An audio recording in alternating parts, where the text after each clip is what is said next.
Hello everyone. आज के lecture में हम पढ़ने वाले हैं ऑर्डर 6 के बारे में। ऑर्डर 6 जुडिशियल सर्विसेज एग्जाम्स के पर्सपेक्टिव से और जनरली भी एक काफ़ी इंपॉर्टेंट ऑर्डर है। हालांकि इसमें 18 रूल्स हैं बट सारे रूल्स उतने ज़्यादा इंपॉर्टेंट नहीं हैं अगर हम एग्जाम के पर्सपेक्टिव से बात करें तो कुछ रूल्स ऐसे हैं जैसे order 6 rule 17 amendment of pleadings, right. ये इस पूरे चैप्टर का सबसे ज़्यादा इंपॉर्टेंट रूल है, राइट। इसमें हम इंटरप्रिटेशन भी देखेंगे और इससे क्वेश्चन लगभग हर एग्जाम में पूछा ही जाता है, राइट। तो ये हम इस ऑर्डर में पढ़ेंगे, राइट। तो शुरू करते हैं। देखिए, इस चैप्टर का नाम है, इस ऑर्डर का नाम है प्लीडिंग्स जनरली, राइट। तो सबसे पहले यहाँ पे प्लीडिंग को ही डिफाइन किया गया है कि प्लीडिंग में क्या क्या इंक्लूडेड रहता है, राइट। तो इन्होंने बताया कि प्लीडिंग का मतलब है प्लेंट और रिटन स्टेटमेंट, राइट। तो प्लीडिंग जब भी आपको बोला जाए कि प्लीडिंग, तो प्लीडिंग का मतलब क्या है? प्लीडिंग में दो चीजें होती हैं, एक तो प्लेंट होती है और दूसरा रिटन स्टेटमेंट होता है, राइट। प्लेंट क्या होता है हम वैसे तो पढ़ चुके हैं, रिटन स्टेटमेंट भी हम सबको पता है क्या होता है। तो देखिए, जब भी हमने क्या पढ़ा था, इंस्टीट्यूशन ऑफ सूट्स जब हमने पढ़ा था तो हमने ये पढ़ा था कि जो सूट्स हैं जनरली वो एक प्लेंट के थ्रू ही इंस्टीट्यूट किए जाते हैं, राइट। अब कुछ सूट्स ऐसे हैं जो प्लेंट के अलावा भी इंस्टीट्यूट किए जा सकते हैं, राइट।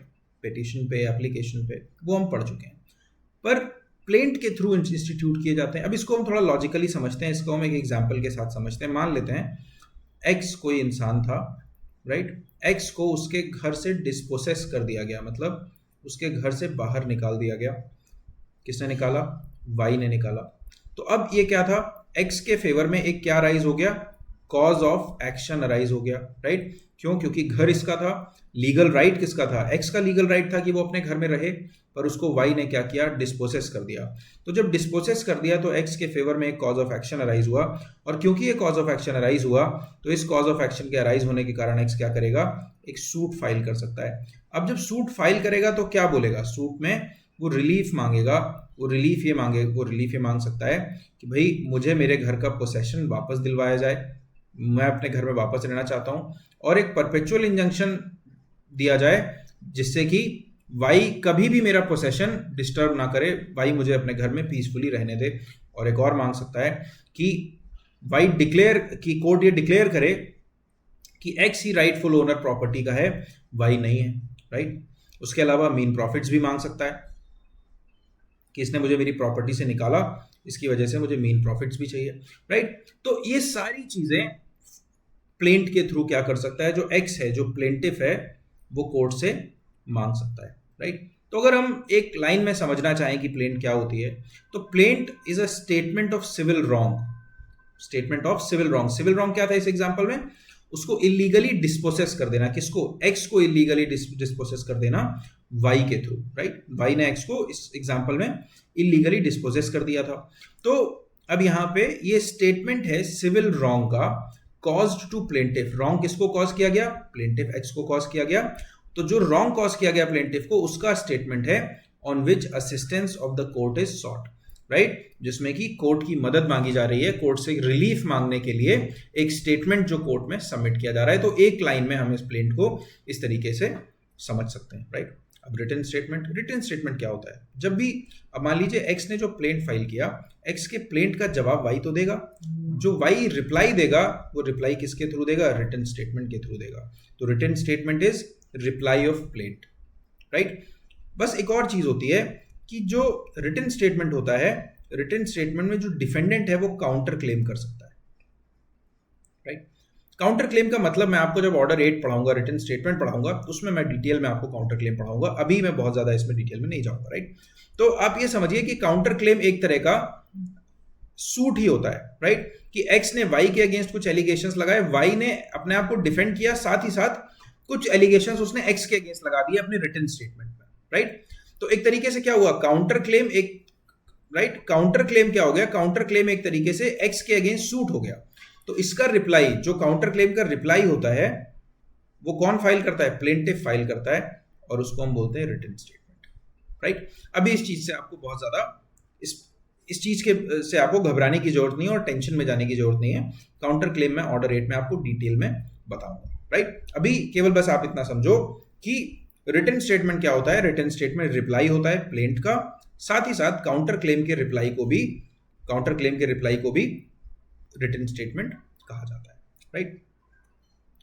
अब दो चीजें आप लोगों ने बहुत देखी होंगी, बहुत सुनी होंगी, issue of fact and issue of law. ये क्या होता है? तो देखिए, किसी भी केस में इश्यू ऑफ फैक्ट होते ही होते हैं, राइट। इसीलिए तो वो केस होता है। अगर इश्यू ऑफ फैक्ट ही नहीं होंगे तो फिर उस केस का मतलब ही नहीं है, राइट। क्यों? अगर इश्यू ऑफ फैक्ट नहीं होंगे तो इसका मतलब ये होगा कि उस केस में किसी चीज का कोई, दोनों पार्टीज के बीच में कोई कॉन्फ्लिक्ट ही नहीं है, तो फिर डिसीजन ही नहीं होना है, राइट। तो इश्यू ऑफ फैक्ट लगभग हर केस में होते हैं। अब इश्यू ऑफ फैक्ट क्या होता है? Issue of fact basically result होता है of pleading on both the sides. After pleadings a material fact is affirmed on one side and denied on the other, the question thus raised between the parties is called issue of fact। ठीक है, ये तो हमने समझ लिया क्या होता है, बट इसको हम एग्जांपल के थ्रू समझते हैं, बेहतर समझ आएगा। तो इश्यू ऑफ फैक्ट क्या होता है, right. Whether A is liable for defamation of B। ठीक है, ये इशू ऑफ फैक्ट है। इस केस में इस जजमेंट आना है इस इशू पे, राइट। इस इशू ऑफ फैक्ट अगर आपने डिसाइड कर दिया तो आपका केस डिसाइड हो जाएगा, राइट। एक केस में एक से ज्यादा इशू ऑफ फैक्ट हो सकते हैं, राइट। तो अब ये क्या बोल रहा है? अब material fact is affirmed on one side and denied on the other. तो बेसिकली क्या है, अब इसी एग्जांपल से हम इसको समझने की कोशिश करते हैं। मान लीजिए ए ने एक प्लेंट फाइल की और प्लेंट फाइल करके ये बोला कि बी ने मुझे डिफेम किया है, राइट। ए ने एक प्लेंट फाइल की और ये बोला कि बी ने मुझे डिफेम किया है। तो ए ने क्या एलिज किया? ए ने बोला कि डिफेमेशन किया है, राइट। बी ने क्या बोला कि मैंने कोई डिफेमेशन नहीं किया है, ठीक है। तो यहां पे क्या हो रहा है? प्लेंटिफ एक चीज को अलेज कर रहा है, किस चीज को? डिफेमेशन को। ये बोल रहा है कि हुआ है, जो डिफेंडेंट है वो बोल रहा है नहीं हुआ है। तो अब ये कोर्ट की ड्यूटी है, अब ये कोर्ट डिसाइड करेगा, इसीलिए ये दोनों कोर्ट में आए हैं कि कोर्ट डिसाइड करे कि एक्चुअल में जो डिफेमेशन है वो हुआ है या नहीं हुआ है, राइट। मैंने यहाँ पे एग्जांपल थोड़ा उल्टा दे दिया। Whether A is liable for defamation of B है, तो हम इसको इस तरीके से देख सकते हैं, बी ने प्लेंट फाइल किए ए के अगेंस्ट और ये बोला है कि डिफेमेशन ए ने किया है, राइट। तो बी क्या बोलेगा कि नहीं, डिफेमेशन नहीं हुआ है। ए बोलेगा कि डिफेमेशन हुआ है, राइट। तो एक और एग्जांपल इसका हम ले लेते हैं, राइट। ये एक घर है, ए क्लेम करता है कि ये घर मेरा है, राइट। बी इलीगल पोसेशन में है, बी इलीगल पोसेशन में है, और बी क्लेम करता है कि ये घर मेरा है, राइट, और मैं बिल्कुल राइटफुल पोसेशन में हूं। तो अब यहां पे क्या है? ए बोल रहा है मेरा घर है, बी बोल रहा है मेरा घर है, राइट। तो एक चीज ए अलेज कर रहा है और बी उस चीज को ऑब्जेक्ट कर रहा है, राइट। तो अब कोर्ट का क्या काम है? Now court has to decide कि एक्चुअल में who is the actual owner, who is the actual owner of this house, right. तो ये क्या हो गया? ये इश्यू ऑफ फैक्ट हो गया। तो अब आई थिंक आपको समझ आया होगा कि इश्यू ऑफ फैक्ट होता क्या है। इश्यू ऑफ फैक्ट वो चीज है वो जिसको जनरली हम लैंग्वेज में अगर हम एविडेंस पढ़ते हैं तो हम इश्यूज बोलते हैं उसको, राइट। तो इश्यू ऑफ फैक्ट वो चीज है जिस पे कोर्ट को डिसीजन देना है, जो कोर्ट के सामने खड़ी हुई है, जिसका डिसीजन देना है, जिसके ऊपर केस का डिसीजन डिपेंड करेगा, राइट। तो अब कोर्ट का ये काम है, एक पार्टी बोल रही डिफेमेशन हुआ, दूसरी बोल रही नहीं हुआ, तो कोर्ट डिसाइड करेगी एक्चुअल में हुआ या नहीं हुआ। एक पार्टी बोल रही है मेरा घर है, दूसरी पार्टी बोल रही है कि ये घर मेरा है। अब ये कोर्ट का जॉब है डिटरमाइन करना कि ये घर एक्चुअल में किसका है, राइट। तो इसको हम बोलते हैं इश्यू ऑफ फैक्ट। तो अब एक और चीज हम देख लेते हैं। अगर मान लीजिए ए ने बोला कि ये घर मेरा है और बी मान गया इस बात के लिए, बी अग्री कर गया, राइट, तो फिर तो कोई इश्यू ऑफ फैक्ट ही नहीं है, कोर्ट को डिसाइड करने के लिए बचा क्या, राइट। तो जनरली जब एक पार्टी अलेज करती है किसी इशू को, दूसरी पार्टी उसको ऑब्जेक्ट करती है, तो एक फैक्ट को एक पार्टी एलिज करती है और दूसरी पार्टी उसको ऑब्जेक्ट करती है, तो उस चीज को हम क्या बोलते हैं, इशू ऑफ फैक्ट बोलते हैं। अब इशू ऑफ लॉ क्या होता है, तो देखिए ऑब्वियस सी बात है, इशू ऑफ लॉ में क्या होता है कि कोई पॉइंट ऑफ लॉ, एक पार्टी कुछ बोलती है और दूसरी पार्टी, फॉर एग्जाम्पल एक पार्टी ये अलेज करती है कि second appeal can be filed on question of fact, right. दूसरी पार्टी जो बी है वो ये बोलती है second appeal can't be filed on question of fact. तो अब ये क्या है, अब ये क्वेश्चन ऑफ लॉ है जो कोर्ट को डिसाइड करना है, ये इशू ऑफ लॉ है, राइट। तो अब it is for the courts to decide whether second appeal can be filed on the basis of question of fact, right. इसको हम बोलते हैं इशू ऑफ लॉ। जहां पे लॉ के इंटरप्रिटेशन से रिलेटेड कोई क्वेश्चन इन्वॉल्व रहता है उसको हम इशू ऑफ लॉ कहते हैं, राइट। अब इसका जो रूल 2 है, तो देखिए प्री में ये पूछा जाता है प्लीडिंग में क्या क्या इंक्लूडेड रहता है, तो आपको ध्यान रखना है कि प्लीडिंग में प्लीडिंग का मतलब होता है plaint and written statement, right. अब pleading to state material facts and not evidence, तो जो प्लीडिंग्स हैं, अब ये जो रूल 2 है, राइट, रूल 2 जो है वो बेसिक प्रिंसिपल्स की बात करता है कि प्लीडिंग्स में क्या क्या होगा। तो ये बोल रहा है pleading to state material facts and not evidence, right. इसको हमें ध्यान रखना होगा, बिल्कुल ध्यान रखना होगा, आपको एग्जाम में यहां से क्वेश्चन आता है। तो आप ये ध्यान रखेंगे कि जब भी आप प्लीडिंग करेंगे, जब भी आप प्लेंट लिखेंगे, रिटन स्टेटमेंट लिखेंगे, तो आप केवल उसमें मटेरियल फैक्ट्स लिखेंगे, राइट। ये कैसे बात करता है, every pleading shall contain and contain only, हर प्लीडिंग क्या कंटेन करेगी, केवल a statement in concise form of material facts, right. तो देखिए कितना एम्फेसिस है इस बात पे कि केवल मटेरियल फैक्ट्स ही इंक्लूड होंगे उस प्लेंट में, ये लिखा हुआ है बहुत क्लियरली, इन लोगों ने लिखा। आप इसकी अगर लैंग्वेज देखेंगे सीपीसी की, रूल 2 की, राइट, तो ये क्या कर रहा है, every pleading shall contain and contain only, right. बहुत ज्यादा एम्फेसिस है इस बात पे कि केवल मटेरियल फैक्ट्स ही इंक्लूड किए जाएंगे एक प्लीडिंग में, और वो भी कंसाइज फॉर्म में, राइट। ऐसा नहीं, उसको भी बहुत ही क्रिस्प तरीके से कंसाइजली आप उन मटेरियल फैक्ट्स को एक्सप्लेन करेंगे। ऐसा नहीं है कि आप उस पर बहुत ज्यादा डिटेल्ड तरीके से लिख रहे हैं, right. On which the party pleading relies for his claim और defence as the case may be, but not the evidence, मतलब प्लीडिंग में हम क्या इंक्लूड नहीं करेंगे, एविडेंस इंक्लूड नहीं करेंगे, but not the evidence by which they are to be proved, right. तो एविडेंसेस हम इंक्लूड नहीं करेंगे जिसके थ्रू आप अपनी जो प्लीडिंग को प्रूव करना चाहते हो उनको हम इंक्लूड नहीं करेंगे। हम क्या करेंगे, केवल मटेरियल फैक्ट्स होने चाहिए pleading, right. Every pleading shall when necessary be divided into paragraph, तो जो भी प्लीडिंग्स हैं आप उनको पैराग्राफ में डिवाइड करें जहां भी जरूरत हो, नंबर्ड कंसेक्यूटिवली, ठीक है। कंसेक्यूटिवली मतलब पैरा 1 2 3 4 5 इस तरीके से आप उन पैराग्राफ की नंबरिंग भी करेंगे।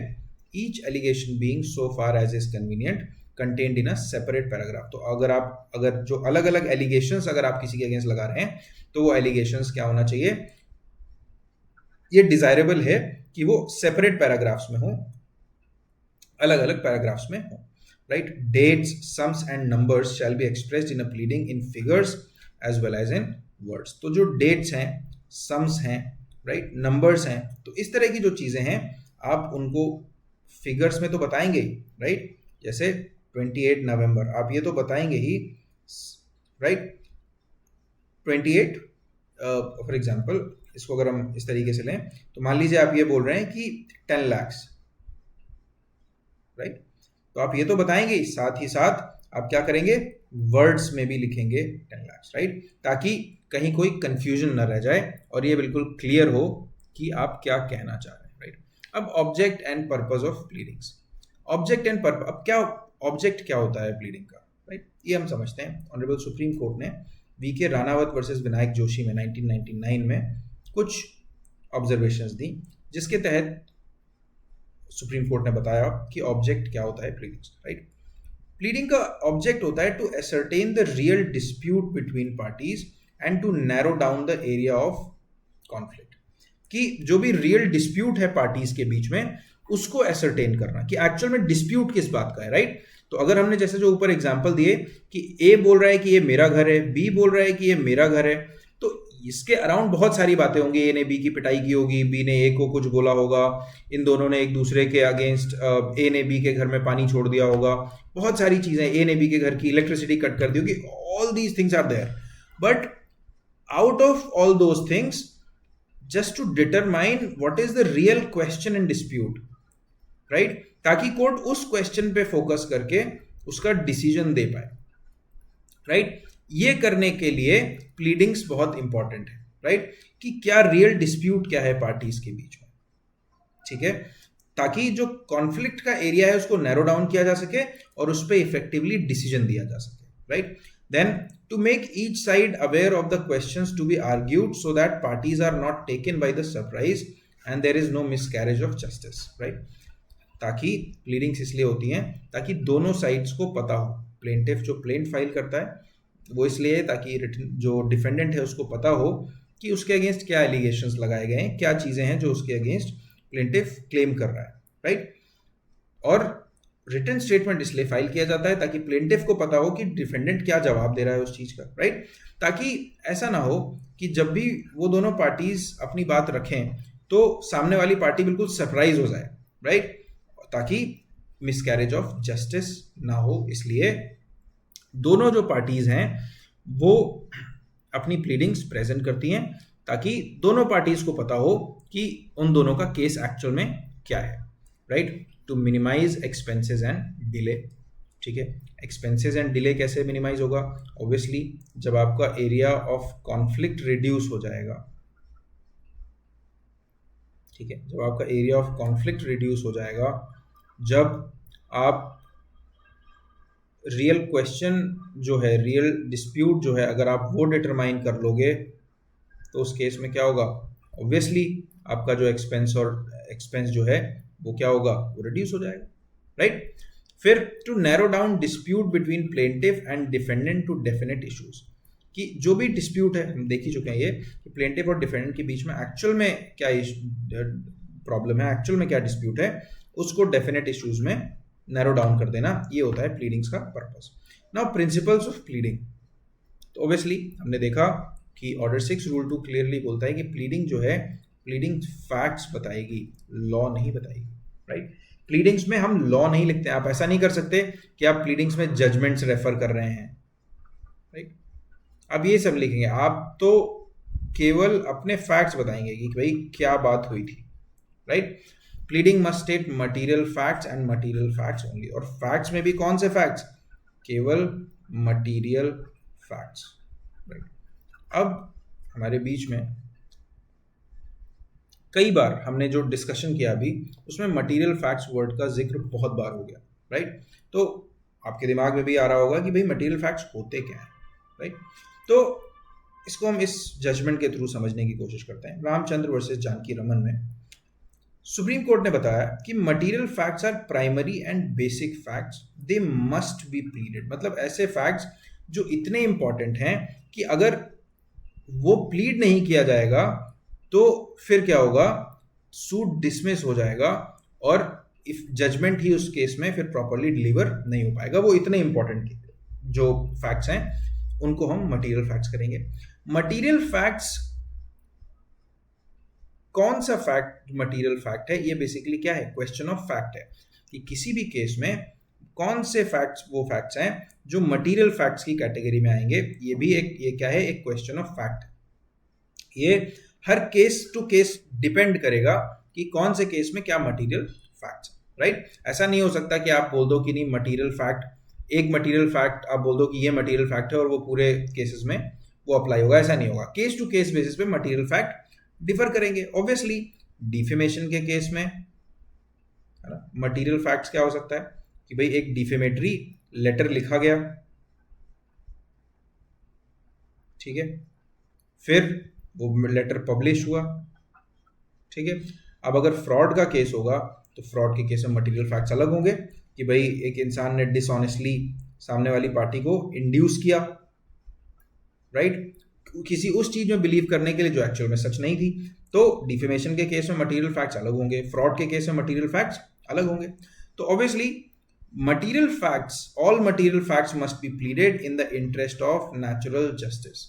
तो जो भी मटेरियल फैक्ट्स हैं उनको प्लीड किया जाना जरूरी है नेचुरल जस्टिस के लिए, राइट। तो नेचुरल जस्टिस हमने समझा हुआ है क्या होता है। नेचुरल जस्टिस के दो प्रिंसिपल्स होते हैं, that no one should be condemned unheard, right. कि जो भी हमारा ट्रायल चल रहा है उसमें हम दोनों पार्टीज को सुने और सुनने के बाद कोर्ट डिसीजन दे, राइट। दूसरा, नो वन शैल बी जज in his own, no one shall be जज in his own cause, right. एक इंसान ऐसा नहीं हो कि उसका मैटर हो और वही उसमें जज बन के बैठा हो, ऐसा नहीं, राइट। तो यहाँ पे हमें सबसे ज्यादा इंपॉर्टेंट है ये वाला, no one should be condemned unheard.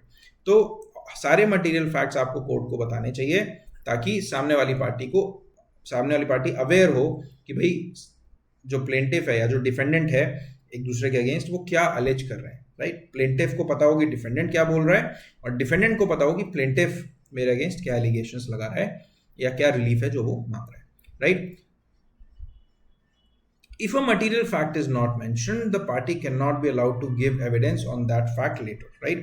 आप बता ही नहीं रहे हैं, आपने कोई मटेरियल फैक्ट मेंशन नहीं किया, तो आपने अगर मेंशन नहीं किया है मटेरियल फैक्ट तो बाद में आप उस मटेरियल फैक्ट पे एविडेंस नहीं दे सकते हो, वो आपको अलाउ नहीं किया जाएगा, राइट। आपने बोला फ्रॉड, अब फ्रॉड तो आपने नॉर्मली बोल दिया बट आपने उस फ्रॉड में आपने कोई मटेरियल फैक्ट नहीं बताया, आपने नहीं बताया कि भाई वहां पे फ्रॉड किस तरीके से हुआ, उसका क्या पर्पस था, राइट। फ्रॉड किसी फ्रेंड के थ्रू किया गया, ऑनलाइन किया गया, ऑफलाइन किया गया, है ना, तमाम तरीके। तो इस तरह के अगर मटेरियल फैक्ट आपने बताए नहीं है और आप अचानक से लेके आ जाओ कि नहीं हम तो जो फ्रॉड है वो तो लेटर के थ्रू हुआ था, तो अब मैं लेटर प्रोड्यूस करना चाहता हूं, तो वहां पे प्रॉब्लम होगी। क्यों? क्योंकि सामने वाली पार्टी को आप you are taking them by surprise.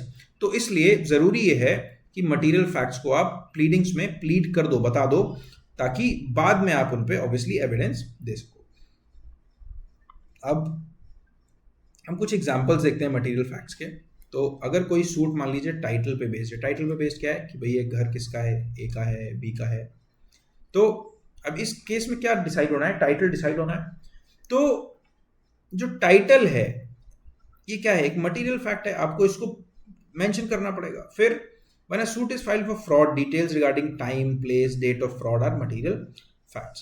तो अब जब भी कोई आप सूट फाइल कर रहे हो फ्रॉड के लिए, तो उस केस में ये सारी चीजें मटेरियल फैक्ट होंगी कि वो फ्रॉड कहाँ हुआ, राइट, किस डेट को हुआ, ठीक है, किस समय हुआ। तो ये सारी चीजें क्या होंगी, मटेरियल फैक्ट्स होंगी और ये आपको प्रूव करना होगा। तो देखिए एक चीज, एक यहां से क्वेश्चन पूछा जाता है कई बार और लोग घूम जाते हैं इस बात। देखिए फैक्टा प्रोबेंडा या फैक्टम प्रोबेंडम वो फैक्ट्स होते हैं which are to be proved, right. तो आप इनको एक तरीके से मटेरियल फैक्ट्स मान सकते हैं, राइट। तो हमेशा वो घुमा के पूछा जा सकता है, आपसे पूछा भी गया है पहले कि फैक्टा की प्लीडिंग्स में फैक्टा प्रोबेंडा होना चाहिए या फैक्टा प्रोबेंशिया होना चाहिए। फैक्टा प्रोबेंशिया वो फैक्ट्स होते हैं जो एविडेंशियरी फैक्ट्स होते हैं, राइट, जिनके थ्रू आप मटेरियल फैक्ट्स को प्रूव करते हो, राइट। तो कभी भी प्लीडिंग्स में फैक्टा प्रोबेंडा या फैक्टम प्रोबेंडम को हम मेंशन करते हैं, जबकि फैक्टा प्रोबेंशिया को मेंशन नहीं करते। आप इस बात को ध्यान रखिएगा, राइट। अब एक और प्रिंसिपल इस केस में बोला गया that every pleading must state material facts in a concise form, कि हर प्लीडिंग जो है मटेरियल फैक्ट्स को हर प्लीडिंग को बताना चाहिए, and that too in concise form, right. तो कंसाइज फॉर्म में कैसे बताया जा सकता है, क्या चीजें आप अवॉइड कर सकते हो, आप अननेसेसरी फैक्ट्स अवॉइड कर सकते हो, जिनकी जरूरत नहीं है ऐसे फैक्ट्स अवॉइड कर दो। Mention every material fact in separate para, तो जो भी मटेरियल फैक्ट हो आप उनको अलग अलग पैराग्राफ्स में लिखिए। रेपिटेशन शुड बी अवॉइडेड, आप ऐसा नहीं है कि एक ही फैक्ट को आप बार बार रिपीट कर रहे हो, राइट। अपनी प्लीडिंग्स में आपने प्लेंट में एक चीज, एक ही बात को आपने घुमा घुमा के आप लिख रहे हो अलग अलग पैराज में, वो नहीं करना चाहिए। Language should be plain and simple, right. Language जो होनी चाहिए वो हमेशा प्लेन होनी चाहिए, सिंपल होनी चाहिए, ताकि कोर्ट तो ऑब्वियसली जजेस बैठे हैं, काफी पढ़े लिखे लोग होते हैं, तो उनको तो ऑब्वियसली वो तो समझ जाएंगे, बट देन जो सामने वाली पार्टी है उसको भी क्लियरली समझ आए, राइट। बट जनरली लोग ये फॉलो करते नहीं है। Names and addresses should be properly spelled, तो जो भी पार्टीज हैं जिनके अगेंस्ट आप कुछ बात कर रहे हैं, या जो भी पार्टीज इन्वॉल्व हैं उस पूरे केस में, आप उनके जो नेम्स एंड एड्रेसेस हैं उनको आप बहुत प्रॉपरली लिखेंगे, right. Avoid using pronouns, pronouns का इस्तेमाल थोड़ा कम किया जाना चाहिए। And property must be correctly addressed, अगर आप प्रॉपर्टी की बात करते हैं तो प्रॉपर्टी का करेक्ट एड्रेस, करेक्ट पर्टिकुलर्स जो हैं वो आपको प्रॉपर्टी के देने चाहिए, right. Date, sums and numbers are to be mentioned in words and figures, तो जो भी डेट और इस तरह के जो नंबर्स हैं इनको आप क्या करोगे, वर्ड्स में भी लिखोगे और फिगर्स में भी लिखोगे। These principles apply equally to the written statements as well, तो ये जो प्रिंसिपल्स हैं ऑब्वियसली प्लीडिंग्स के लिए हैं, तो क्योंकि प्लीडिंग्स के लिए हैं तो इसलिए ये रिटन स्टेटमेंट पे भी अप्लाई होते हैं और प्लेंट पे भी वैसे ही अप्लाई होते हैं, राइट। तो इन दोनों को ड्राफ्ट करते समय हमें इन चीजों का ध्यान रखना चाहिए, राइट। अब फॉर्म्स ऑफ प्लीडिंग, तो बेसिकली थर्ड बहुत इंपॉर्टेंट नहीं है बट स्टिल अब मैं बता देता हूँ। अपेंडिक्स ए जो है सीपीसी का, जब आप बेयर एक्ट देखोगे, आप में से बहुत सारे लोगों ने पीछे पलट के देखा ही नहीं होगा, तो सीपीसी का बेयर एक्ट जब आप देखोगे तो अपेंडिक्स ए है और अपेंडिक्स ए में अलग अलग चीज़ों का फॉर्मेट बना हुआ है, फॉर्म दिए हुए हैं, राइट, कि आप किस चीज़ को, किस प्रॉब्लम को, किस तरह की जो प्लीडिंग है आप उसको किस फॉर्मेट में कोर्ट में फाइल करोगे, राइट। अगर कमर्शियल कोर्ट्स की बात होती है तो कमर्शियल कोर्ट्स में हाई कोर्ट रूल्स और प्रैक्टिस डायरेक्शंस अगर हाई कोर्ट ने दिए हैं और बताया हुआ है कि कौन सा पर्टिकुलर फॉर्मेट में फाइलिंग होनी चाहिए, तो कमर्शियल कोर्ट्स में उस फॉर्मेट में ही फाइलिंग होगी, right. Particulars to be given where necessary in all cases in which the party pleading relies on any misrepresentation, fraud, breach of trust, willful default, or undue influence, and in all other cases in which particulars may be necessary beyond such as are exemplified in the forms aforesaid, particulars shall be stated in the pleading, right। तो जो भी misrepresentation, fraud, breach of trust, willful default, undue influence जो भी है, ये जो भी scenarios हैं इन सब में आप क्या करोगे, जहां पे ऐसा जरूरत लग रही है कि हमें इनके बेसिक पर्टिकुलर्स भी बताने हैं, डिटेल में बताने हैं, तो आप उनको मेंशन कर दोगे, राइट। ये एक ऐसी चीज़ है जो आप एक बेसिक रीडिंग करेंगे आपको समझ आ जाएगा, कोई बहुत ज़्यादा इंटरप्रिटेशन इसमें इन्वॉल्व नहीं है। फिर कंडीशन प्रेसिडेंट, कोई भी कंडीशन प्रेसिडेंट जिसकी परफॉर्मेंस या जिसकी अकरेंस ज़रूरी है और उसको कोई कंटेस्ट करना चाहता है, फॉर एग्जाम्पल मैं इसको पहले एग्जाम्पल से समझा देता हूँ। मान लीजिए आर ने ये बोला एस को कि तुम मुझे एक कार दे देना, मतलब एक सेकेंड हैंड कार, चलिए मान लेते हैं, रीसेल में आप कार मुझे सेल कर देना। अब इन दोनों के बीच में अग्रीमेंट हो गया, पर एस ने बोला कि ठीक है मैं कर दूंगा, पर फर्स्ट एडवांस में तुम मुझे 50,000 रुपीज दे देना। अगर तुम मुझे 1 जनवरी 2024 तक या 2025 तक एडवांस 50,000 दे देते हो तो मैं तुम्हें 2 जनवरी को कार दे दूंगा। अब क्या हुआ, आर ने एडवांस नहीं दिया तो एस ने क्या किया, कार भी डिलीवर नहीं की। अब ऐसे केस में क्या हुआ, कंडीशन प्रेसिडेंट क्या है, कंडीशन प्रेसिडेंट है इन 50,000 रुपए का एडवांस पे किया जाना, और अगर ये पे किया जाएगा उसी बात पे ये डिपेंड करता है कि कार की जो डिलीवरी है वो एस को, कार की जो डिलीवरी है इस केस में वो दी जाएगी, पर यहाँ पे ये पैसा दिया नहीं गया। अब इस केस में ये कंडीशन प्रेसिडेंट है, तो इस कंडीशन प्रेसिडेंट को आप मेंशन करोगे, क्योंकि एक पार्टी ये बोल सकती है कि नहीं इस तरह की कोई कंडीशन प्रेसिडेंट थी नहीं, राइट। तो अब यहाँ पे आपको क्या करना होगा, आप एक कंडीशन प्रेसिडेंट जो है वो उसको मेंशन करोगे। आप बस एक बार रीड कर लीजिए इन प्रोविजंस को, राइट, कोई इंटरप्रिटेशन बहुत ज्यादा इन्वॉल्व नहीं है। डिपार्चर, अब देखिए इसको थोड़ा ध्यान रखिएगा, इसको हम रूल 7 को ऑर्डर 6 रूल 17 के साथ होता है, राइट। तो rule 7 is read with rule 17। तो ये कह रहा है no pleading shall by except, मतलब ये एक एक्सेप्शन है, by way of amendment raise any new ground of claim और contain any allegation of fact inconsistent with the previous pleadings of the party pleading the same. मतलब अगर आपने कोई पहले प्लेंट में मान लीजिए या रिटन स्टेटमेंट में आपने कोई चीजें लिखी हैं, राइट, तो अब आप उसको चेंज करना चाहते हो तो आप कैसे कर सकते हो, आप केवल उसको अमेंडमेंट ऑफ प्लीडिंग्स के थ्रू ही कर सकते हो। आप उसको केवल अमेंडमेंट ऑफ प्लीडिंग्स के थ्रू ऑर्डर 6 रूल 17 में ही कर सकते हो, राइट। यही बात रूल 7 कह रहा है, उसके अलावा कोई तरीका नहीं है। ऐसा नहीं है कि आपने कहीं पहले कुछ लिखा नहीं है और फिर आप बिल्कुल नया ग्राउंड आप इंट्रोड्यूस करना चाहते हो, तो वो अलाउड नहीं होगा जब तक आप अमेंडमेंट ऑफ प्लीडिंग्स नहीं करोगे। तो ऐसे केसेस में क्या होता है, ऐसे केसेस में पार्टी अमेंडमेंट ऑफ प्लीडिंग्स की एप्लीकेशन ऑर्डर 6 रूल 17 की जो एप्लीकेशन है वो मूव करती है और कोर्ट से ये परमिशन मांगती है कि हमें अलाउ किया जाए ये नया ग्राउंड इंट्रोड्यूस करने के लिए या ये फैक्ट मेंशन करने के लिए, राइट। अब इसमें कुछ प्रोविजंस हैं जो मैं आपको एक्सप्लेन नहीं करने वाला हूँ, क्योंकि इस तरीके से तो सारे जो रूल्स हैं वो ऑब्वियसली मैं आपको एक्सप्लेन नहीं करूँगा, क्योंकि अब अगर आप इन रूल्स की बात करेंगे 8, 9, 10, 11, 12 आप इनको अगर बैरैक से भी पढ़ेंगे तो क्लियर हो जाएगा, राइट। इन केस अगर आपको कोई डाउट्स हैं तो आप मुझसे पूछ सकते हैं, राइट। कोई एज सच इंटरप्रिटेशन इन्वॉल्व नहीं है उसमें, राइट।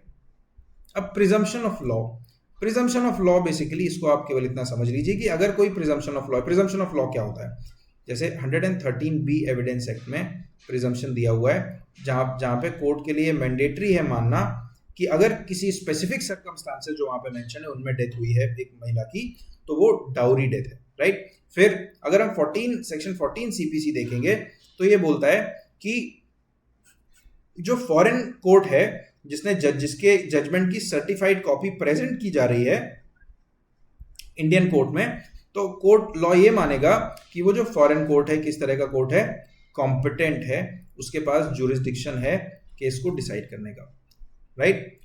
सेक्शन 13 क्या बोलता है, सेक्शन 13 बात करता है कि जो फॉरेन जजमेंट है वो कंक्लूसिव होना चाहिए, कंक्लूसिव होगा, राइट।